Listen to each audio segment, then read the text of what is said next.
Matthew. Okay, we're in the middle of Matthew 5, and Jesus is talking about the righteousness that you need to enter the kingdom of heaven that exceeds that of the scribes and the Pharisees as he's speaking here.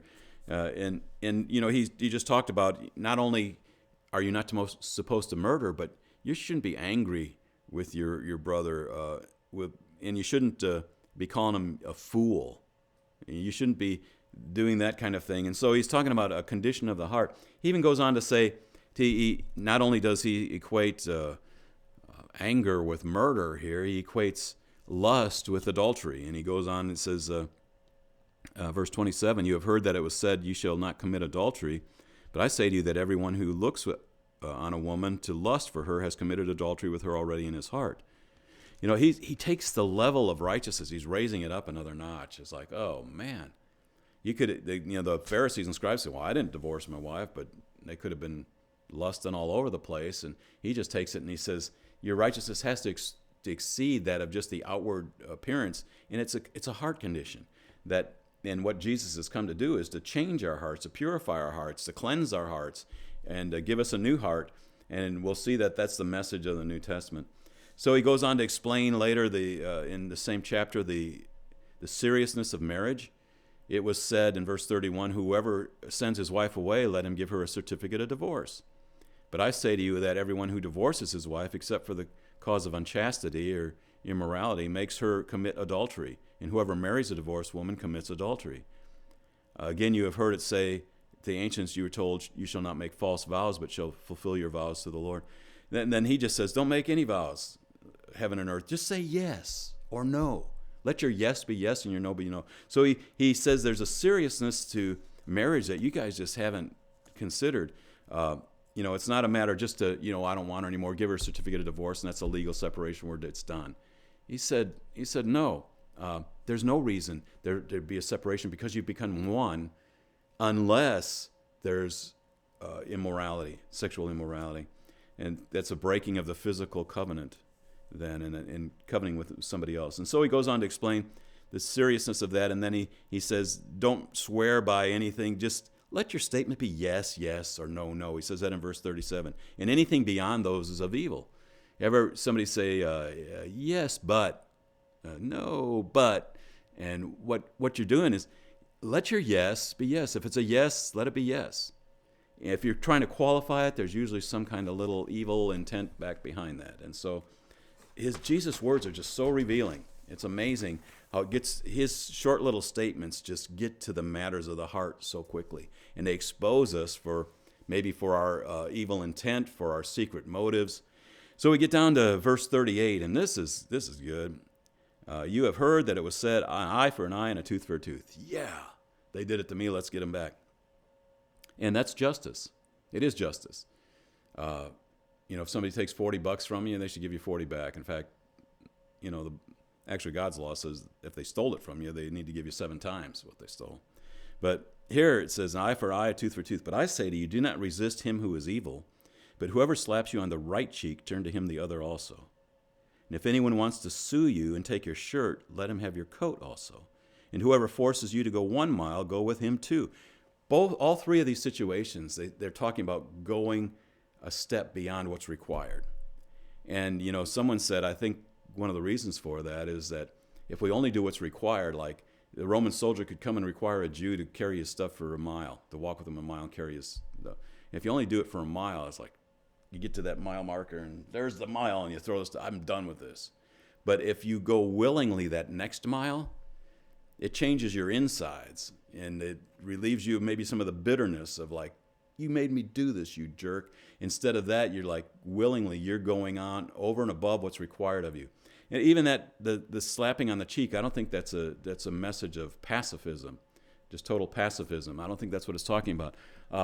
My understanding from a nephew of mine who's a theologian, he says that what happened in those days is the Romans were allowed to slap you once, and they would backhand you.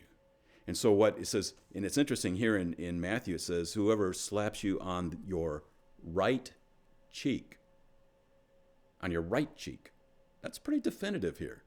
Now, it doesn't say that necessarily in the other Gospels, but here it says, on your right cheek, turn to him the other also. So if someone was going to backhand you and they're mostly right-handed, where are they going to hit you? I need somebody coming here for an example. Soon someone to walk in, I can backhand. But if I'm backhand, you're facing me and I'm backhand you, and I'm right-handed, I'm going to hit you in the right cheek. I got my buddy over here. I can swing it up here and hit him, but come here. Here's Chad. So if I'm backhanding him and I'm right-handed, where am I going to hit him? I'm going to hit him in the right cheek. And so it's interesting here. It says, from my understanding then, is that the Romans were allowed to backhand the Jew. And what Jesus said here says, don't just do what's required of you. Give him the other one. And why?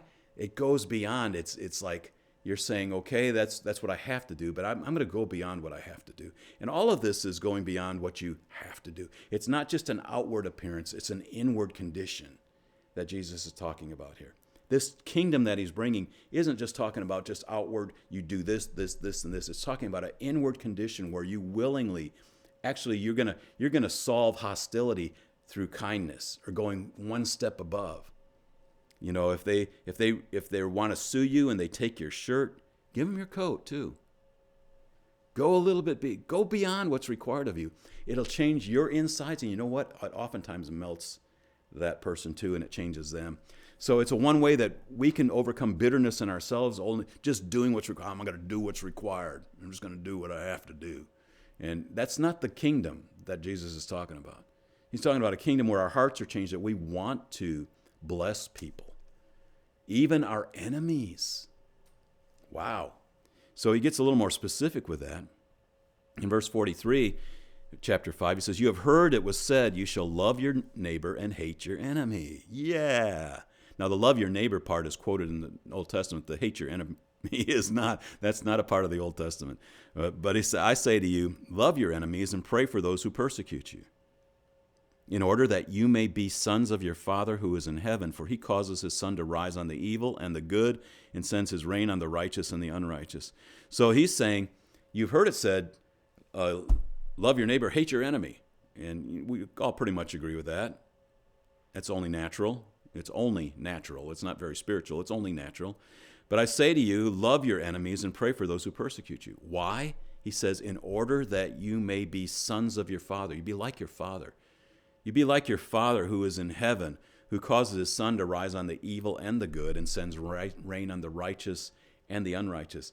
That our Father doesn't just reward and doesn't just give to those that are kind to him. He actually sends blessing on his enemies.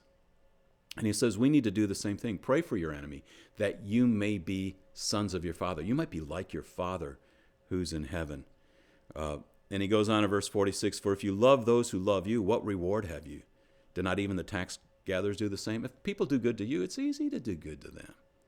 It's easy to do nice things to people who are nice. If you greet your brothers only, what do you do more than others? Do not even the Gentiles do the same? Therefore, you to be perfect as your heavenly Father is perfect.